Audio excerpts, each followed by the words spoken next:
Okay, so the first question was like, what does God feel like to you, right? So I think I'll go off of a lot of what Mariam said. Is that I think something that we always, it's such a big part of our faith, and this is how I individually practice it. Not being a scholar, but learning the religion to the best of my abilities, is that we start everything that we do. We're supposed to start it with these words, Bismillahir Rahmanir Rahim, which means in the name of God, most merciful, most gracious. But if you go into it, Ar-Rahman and Rahim are both different interpretations of mercy. One's a general mercy, but one's a specific mercy.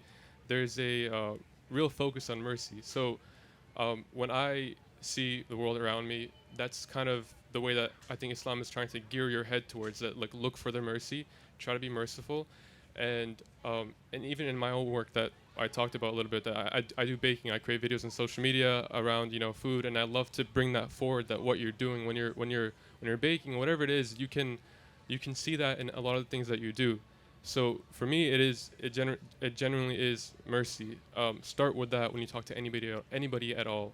And I think that sometimes people might have different interpretations of that. They might apply it to only some people, not to all people, and I can't speak on their behalf, but I know what my faith teaches me, and I know that it means that no matter where you come from or who you are, there is a level of respect that our religion demands that you give to everybody, despite whatever, where you may come from. So that is generally the center of what I feel like my faith is. I really want to get into the creative element that we have this title, Creative Encounters of Living Religions. And most people, when they think about Islam or they think about religion, they don't think about creativity, right? They think about these kind of rigid 1,000, 2,000, 3,000 year old structures that have, and systems and institutions that have kind of been there for like forever. That's the kind of stereotype, right? That we kind of imagine that religion is the opposite of creativity. It's the opposite of freedom. It's the opposite of a kind of creative encounter with yourself or with the divine, and how you express that. How is it that that element of creativity do you feel is manifested in your work? That is somehow like you're interplaying with the traditional, you're holding on to those traditional elements, and yet there's something generative, right? There's something new, that there's something personal about it. So how does that work with you all in your work? That's something I can jump in with just to start us off. I think one thing about religion or Islam is that we're given the Quran and we're given this text from Allah as a prescription for our life. But then as humans, we have to be the ones to interpret these morals, interpret these stories, and apply them to our life to create the best world possible for ourselves and our loved ones and those beyond that we live with and share the world with. And a lot of that for me has been interpreting the scripture and seeing how it fits into the modern age. How do I apply these morals? And that itself is a creative process because you have to deconstruct, think about what matters to you and what avenues there are for you to embody these values in a world that is increasingly, like you said, individualistic, with the emphasis on social media, emphasis on networking and money making and status, and a game of the rat race and American capitalism. And I think for me, as I've come more and more into myself, I've had to learn how to fit into my own religion, whether that's as a South Asian Muslim, whether that's as a queer Muslim, or whether that's as a Muslim woman. So seeing all these intersectional, interdimensional identities within myself and creating a space for religion to love me and hold me within all of that. Find in your personal experience that you first set your own boundaries, so you identify kind of your place within the religion, or do you find that your community guides these? Um, I don't think I set my own boundaries, and I also don't think like the community kind of set their own arbitrary boundaries either. What I went on to try and attempt to do was figure out what is the authentic understanding of how I should practice this religion, meaning what are the boundaries, what are the things that are encouraged, where is the gray area, so like where is there room for debate, and then of course like where is it like unanimous, like unanimously like this is how it is, there's no difference of opinion.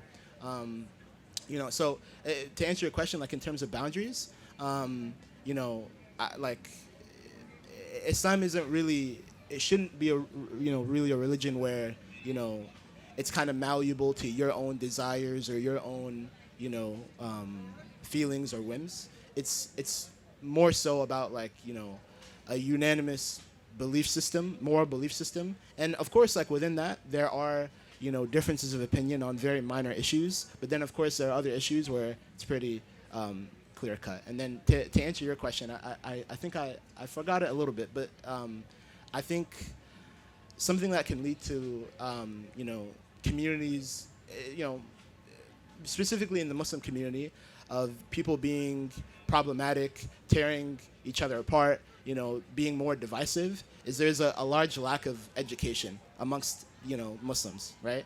And I'm not really, I'm not saying that like I'm like a scholar. I'm the farthest thing from a scholar, I think everyone here can agree on that. But most of the time, like when I see in our community, if there's someone who's arguing about something very minute and very detailed, and they want to make it something super dramatic, it comes from a place of they don't know how. Even if what they're saying is correct, sometimes they don't have the right way of saying it. They don't have the right way of presenting this idea. And Islam, even in this regard, shows us and tells us, hey, even when you're debating with someone, you need to have compassion for them. You need to have empathy for them. You need to have an understanding of whatever their idea is. So then there can be something productive that comes out of it. Not like sometimes you see today where it's very problematic.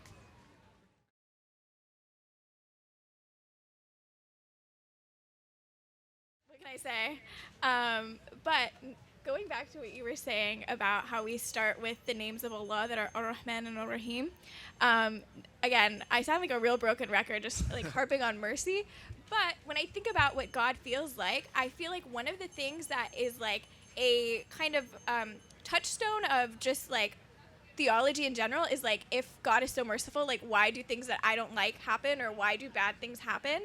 And what I learned recently from one of my teachers that like blew my mind open was just like, there's like the example of the difference between mercy and kindness. Like a mom whose baby is sick, like she'll give that baby medicine, and the baby would hate the medicine because it's gross, but like that doesn't mean that that isn't something beneficial for that baby, or like that the mom doesn't love that baby and it's going to be good for the baby in the long run.